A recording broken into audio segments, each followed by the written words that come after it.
Bom, pessoal, debatemos coisas muito importantes e relevantes, tanto no primeiro quanto no segundo bloco, e agora chegamos no terceiro e último bloco desse bate-papo muito legal, aqui com a presença do Jefferson Froches, da Wayback, Rogério Rino, CEO da Winover, e a gente falou sobre coisas muito importantes, ou seja, no primeiro bloco analisamos o ano de 2019, ou seja, um ano de muita reflexão, adaptação, um ano em que o mercado como um todo sofreu impactos diretos e indiretos de toda essa mudança político-econômica, tudo isso que está acontecendo, que você que está assistindo sofre também, tal qual nós.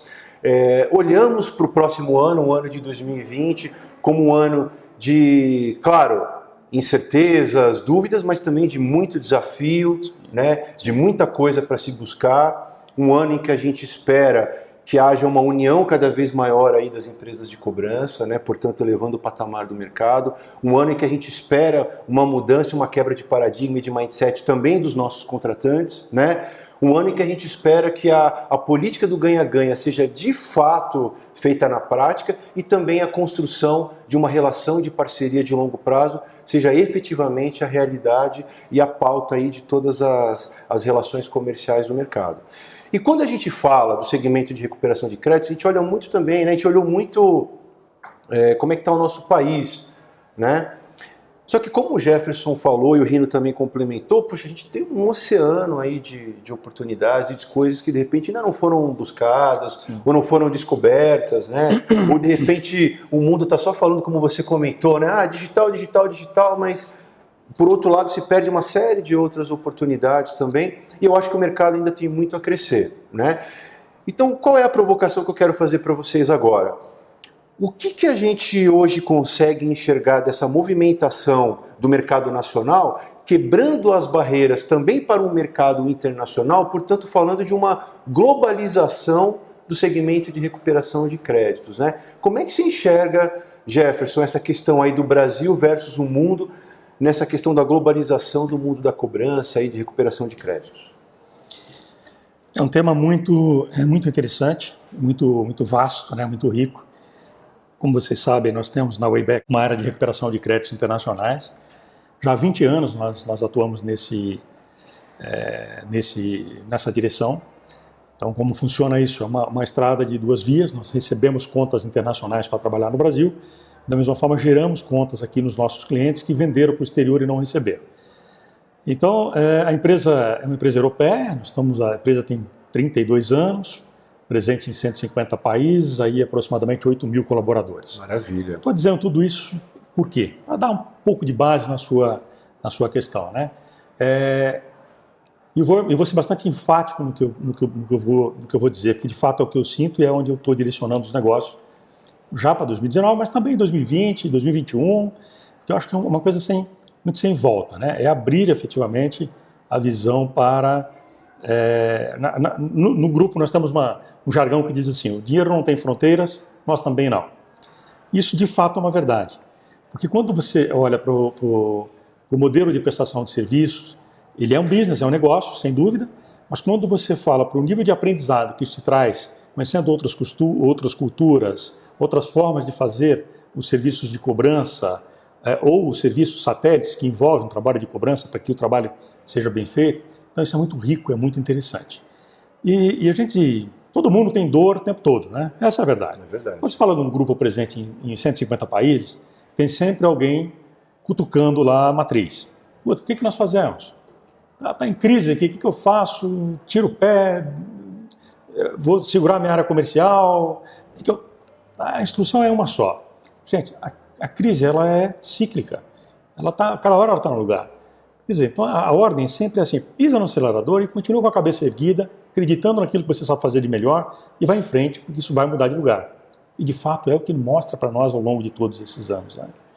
Então, olhando para a questão credibilidade Brasil, eu vejo que Nós estamos aos poucos, principalmente agora, depois desse, né, de 2019 para cá, conquistando um espaço mais, vamos dizer assim, mais seguro, um espaço de maior credibilidade junto às principais governos, as principais economias aí do mundo. Fiquei bastante contente quando li a notícia da indicação do Foster para ser o embaixador do Brasil nos Estados Unidos. Os Estados Unidos é o maior mercado capitalista, pelo menos por enquanto, né? Então nós precisamos estar muito bem representados lá. Acho que isso pode nos ajudar em muitas coisas. Tenho visto algumas decisões do governo de abertura de mercado, gerando mais negócios, mais turismo.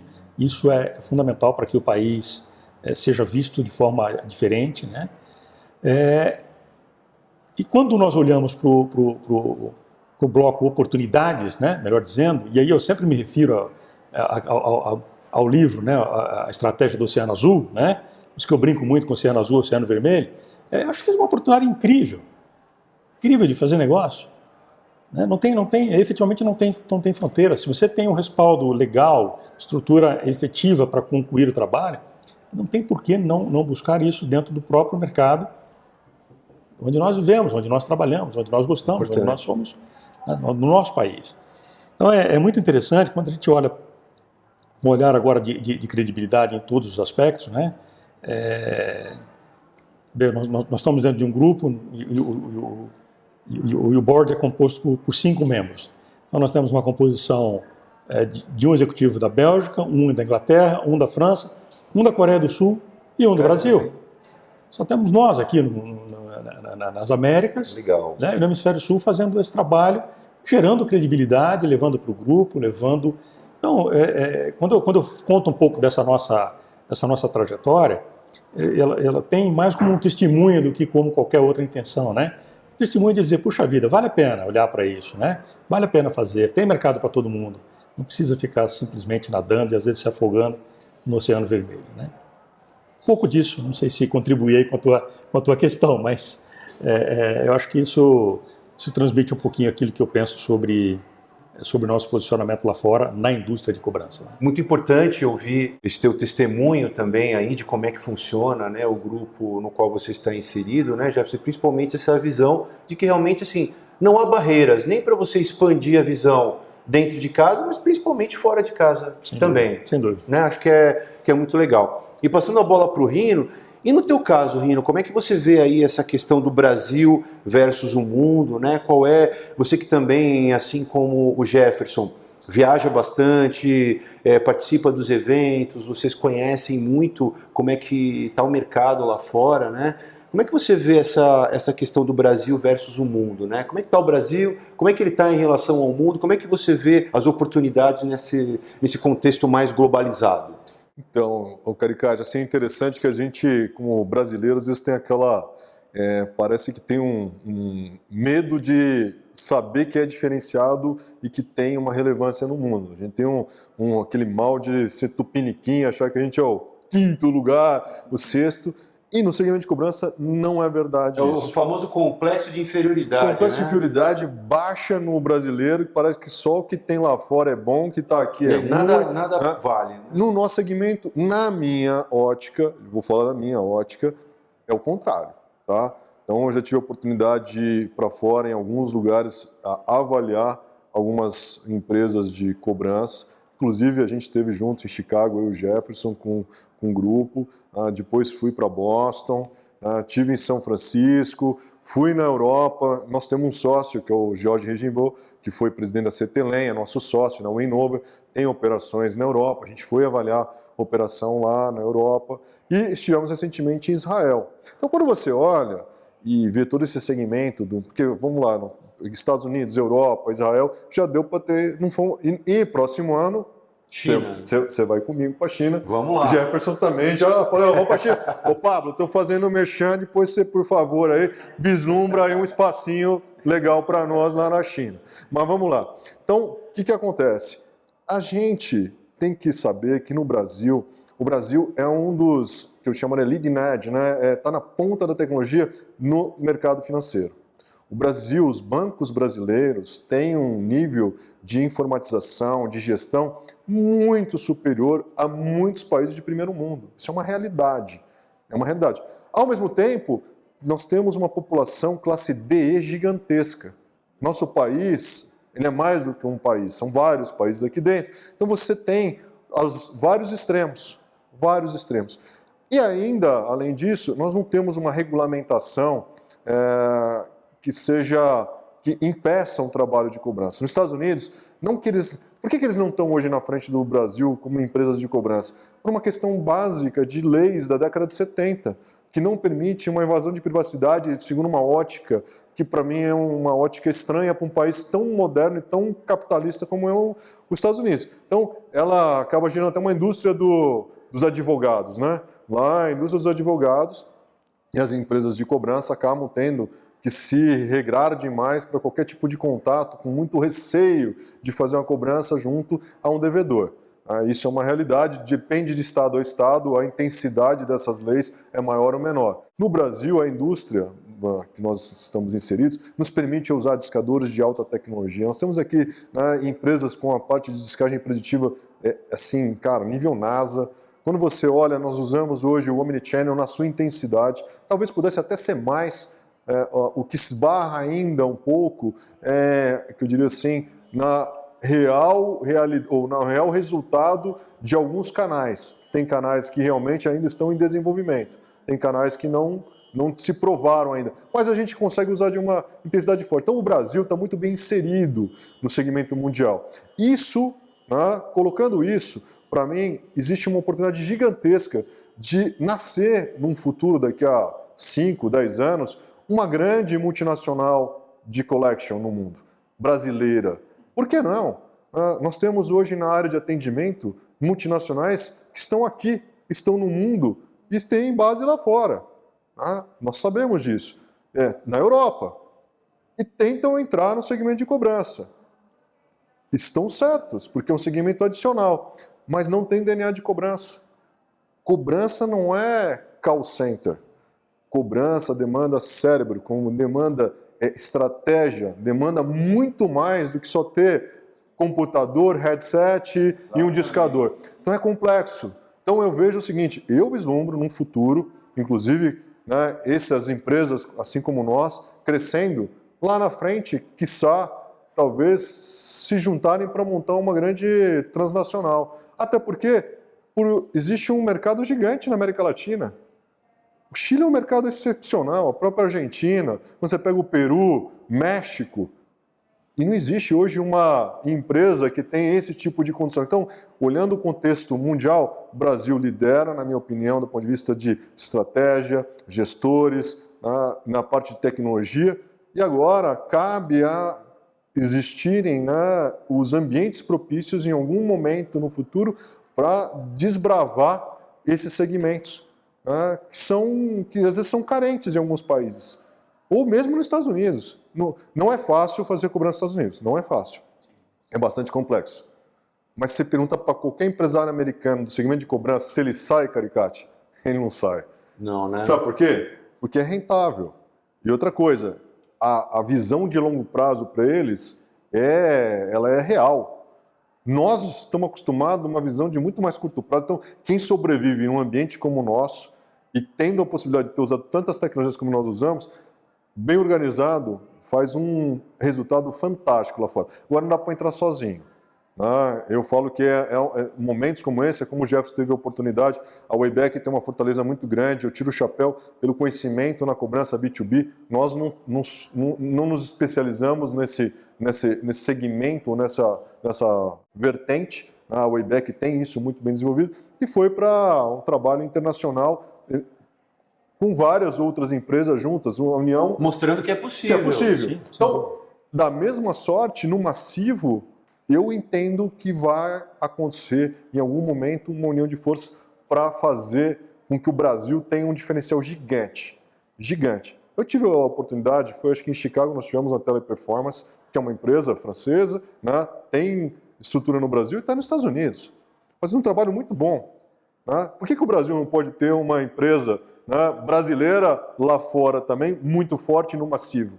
Eu acho que pode ser. Quem sabe amanhã o Jefferson estamos sócio aí com mais uns outros 5, 6 empresários aí. Vamos lá, desbravamos os Estados Unidos e depois a gente faz acontecer esse sonho, que eu acredito que ele é bem factível, porque, não dá para... Eu adoro isso que você falou de não ter limites, né? Não se impor limites, não ter barreiras. Alguém um dia vai fazer. Por que vai deixar para outro? Fazemos nós. Isso aí. A barreira está em quem não tem vontade de pular ela, né? Como diriam os americanos, né? Você tem um elástico, puxa assim, como que você diminui a tensão? Ou você abaixa, ou você corre com a parte de baixo para cima. Vamos correr, vamos fazer acontecer. Então, eu vislumbro que o Brasil pode ser um grande player, mesmo nesse segmento ainda vermelho, mas que ainda não tem não é tão, quer dizer assim, desenvolvido como nós somos lá fora. Muito bom. Bom, pessoal, assim, na verdade, assim, o tema que nós nos propusemos a debater aqui nesses 3 blocos é muito importante e nós tivemos uma verdadeira aula aqui, tanto do Jefferson como do Rino, abordando, né? Esse aqui é o 3º bloco. Se você não assistiu aos 2 primeiros, não deixe de assistir, porque tem muita coisa bacana também, muito conteúdo e muita análise apurada de 2 grandes feras que estão aqui conversando com a gente. Então eu me dou assim como muito satisfeito por tudo que vocês analisaram, pontuaram, enfim. E leva cada vez mais para quem está nos assistindo um conteúdo de fato bastante profissional e, como sempre, que é a nossa intenção, analisado por pessoas tops aí no mercado, né? Pessoas de ponta. Bom, agora para finalizar esse 3º bloco, Jefferson, além de mais uma vez aí agradecer aí a tua presença, deixa uma mensagem para quem está assistindo a gente, né? Tá bom, tá ótimo. Uma vez mais, então, obrigado, Caricati, pelo convite, obrigado, Rino. Uma honra estar aqui com vocês, uma empresa super organizada, super bonita, super bem estruturada. Desejo muito sucesso para vocês e que esse trabalho possa continuar de forma muito expressiva, porque isso sim é uma contribuição para o mercado em geral, né? Isso é importante. A mensagem eu dirijo, na verdade, para o empresariado dentro do nosso segmento, né? Não deixe de sentar com o seu cliente, não deixe de se valorizar, não deixe de fazer conta junto com o seu cliente, não deixe de primar, sobretudo, pela entrega de bons resultados e de boas informações. Isso vai te colocar numa percepção de valor diferente e, consequentemente, você vai conduzir seu negócio de forma saudável. Não tem outro caminho de seguir em frente. E existe espaço para isso. Então, eu encerro aqui dizendo, tem uma parábola muito simples, mas é assim, é a parábola do serrote e a da escada. Então, o serrote, né, a gente olha uma luz brilhando, vai lá, sobe um pouquinho, daqui a pouco desce, sobe, desce. No final do dia está no mesmo lugar. No final do dia, do mês, do ano, da década, está no mesmo lugar. Então, quando você olha o teu negócio, quando você cria mecanismos para conversar com os teus pares, para escolher teus executivos, para escolher o mercado que você quer atuar e para negociar bem com teus clientes, implante o modelo escada. Suba um degrauzinho de cada vez. Não precisa ser degrau gigante, mas suba os seus degraus de forma contínua.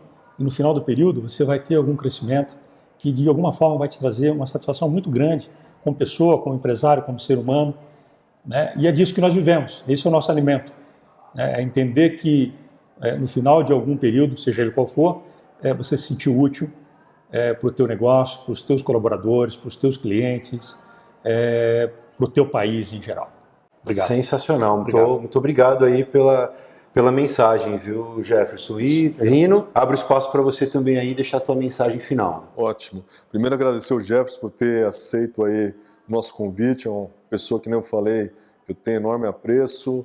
E para nós é importante, inclusive, ter pessoas com esse tipo de pensamento, esse posicionamento que vem de década, né? Não é algo, apareceu, surgiu. Não, é consistente. Essa tua escada aí que você subiu degrau a degrau. Hoje é fácil ver você como empresário de sucesso, mas ninguém sabe, né? Quantos tropeços você teve que dar, quanto que você teve que pegar, às vezes, um carrinho fubanga, parar longe, porque não tinha dinheiro para estacionamento. É assim a vida, né? Nós não estamos aqui, porque teve um flash assim, caímos numa empresa fantástica, né? E não, tem todo um trabalho que veio ali no backstage, que as famílias apoiaram, que você acreditou. Então, eu primeiro agradeço a tua presença aqui nesse primeiro evento que nós estamos fazendo dessa forma. E vamos ver se lá na frente a gente vai ter um grupo grande aqui. Tenho certeza que vai ter, para a gente debater o nosso segmento. E não é uma coisa Winnover, é uma coisa nossa, né? Mas deixando aí uma mensagem para todo mundo, seja sempre otimista, né? Nunca deixe alguém falar isso não dá certo. Se você acreditar, vá atrás, faça. As pessoas, às vezes, no primeiro não, elas já desistem, elas já não querem continuar, querem só coisa muito fácil. Não, vá e faça aquilo que realmente está na tua cabeça. Você tem certeza que aquilo ali pode dar certo? Vá fundo, acredite, mas ouça. A coisa mais importante é ouvir, porque existe muito, às vezes, a ilusão de que a gente sabe tudo. Eu aprendi com um cara também muito, que eu respeito muito, que é o Edmur Sayane. Ele falava assim, né, quem troca pão, no final do dia só tem pão. Quem troca ideia, no mínimo conquistou mais uma. E isso é fundamental. Isso que nós estamos fazendo aqui, que você está fazendo aí, ouvi um bate-papo desse, é longo, às vezes a pessoa fala, é longo. Não, e eu vou falar para vocês, eu não perco, eu venho no meu carro ouvindo o podcast do Pingos nos Is, do 3 em 1, eu gosto de estar direto ouvindo esses caras diferenciados, Felipe Moura Brasil, Augusto Nunes, Zé Maria Trindade. Eu quero ter o Zé Maria Trindade com a gente um dia, se você conseguir trazer ele para cá. Então, é isso, moçada. Rodrigo Constantino também, Constantino. Então, a gente tem que pensar, voar alto. Eu lembro que tem alguns amigos meus que falam assim, o Rino vive num mundo paralelo, de Rogério Rino. Verdade, graças a Deus eu vivo num mundo paralelo e que eu consigo, às vezes, fazer com que algumas coisas aconteçam.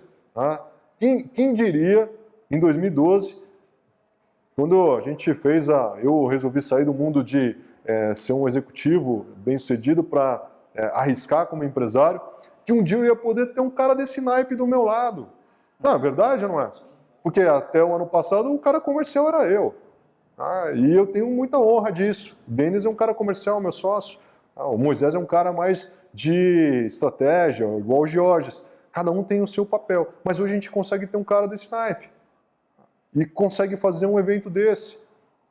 Isso aqui faz parte é uma semente. Quando a gente pensou lá atrás, quando ele chegou, ele me provocou, falou assim, a gente precisa fazer uma coisa assim, então, eu falei, cara, vamos fazer um blog, vamos fazer... E foi indo, e o negócio foi acontecendo. Então, acredite, faça, né? Nunca deixe um obstáculo na sua frente ser uma barreira intransponível. Pega a marreta, pula, faça algo. O pior tipo de coisa é entrar debaixo da mesa ou não conversar. Ou você vai conversar, o cara vai assim, Miguel, é só você virar aqui para o lado, não precisa nem pular, tem uma rotinha aqui. É assim, a vida é assim. E semana passada o Brasil perdeu um grande apresentador, um grande comunicador, que foi o Gugu, Augusto Liberato. E esse último final de semana, para mim, parecia que eu tinha perdido uma pessoa da família, muito triste, porque é um cara que estava sempre com algumas coisas que eu admiro. Sorriso no rosto, tá? A humildade, um cara bilionário que se tivesse que bater foto com 1000 pessoas na rua, ele batia foto com 1000 pessoas, ajudava todo mundo sem querer aparecer e vivia intensamente o seu presente. Então, recado, viva hoje, você não sabe se amanhã você vai estar aqui, aproveite, não deixe que o mundo material te compre, né? Desconecte disso aqui um pouquinho. As crianças, os jovens precisam se desconectar um pouquinho disso aqui. Hoje em dia a gente tem isso aqui como mobile, só que nós estamos wired, nós estamos presos nele, né? Antigamente a gente não tinha um mobile, a gente tinha um telefone fixo, mas a gente era mobile. Então, seja mais mobile, abra a cabeça, vislumbre mais coisas, mas aposte em pessoas, porque é elas que vão fazer a tua empresa diferente, o teu sucesso, e os amigos juntos a gente é muito mais forte. Obrigado, Jefferson. Até porque a vida passa tão rápido, né? Nós somos um sopro de vida, né? Eu vou viver mais que você. Se Deus quiser, pô. Sabe, esse cara faz skate, esse é o meu desespero. Você imagina amanhã esse cara me cai, dá um tombo. Não, brincadeira, né? 1,90 m, não tem uma tatuagem no braço e é skatista. Mas a vida tem que ter uma dose de ousadia, né? Sem dúvida. Precisa disso também, né? Bom, gente, assim, eu não poderia terminar mais contente e feliz com o Inoblog aí desse mês, com a presença dessas duas feras. Jefferson, muito obrigado mesmo de coração aí pela tua presença. As portas da Winnover estão sempre abertas para você, obrigado. Tá bom? Rino, meu chefe, obrigado aí pela tua contribuição. E da mesma forma que a gente começou a fazer esse primeiro bate-papo aqui nessa conotação, olhando para o mercado e também para os nossos pares aí do mercado. Amanhã ou depois nós teremos outras empresas também, outros empresários de cobrança, trabalhando esses debates, essa troca de informações que é tão importante e que o mercado precisa tanto. Agora é um momento de união para a gente construir algo maior e muito mais forte lá na frente, tá certo? E como sempre eu digo no final dos blocos dessas entrevistas, continuem acompanhando a gente, curtam, compartilhem com seus contatos no mercado e aguardem que para os próximos Winoblogs teremos mais pessoas importantes aqui debatendo com a gente, mais conteúdos interessantes, tá certo? Um grande abraço, até a próxima.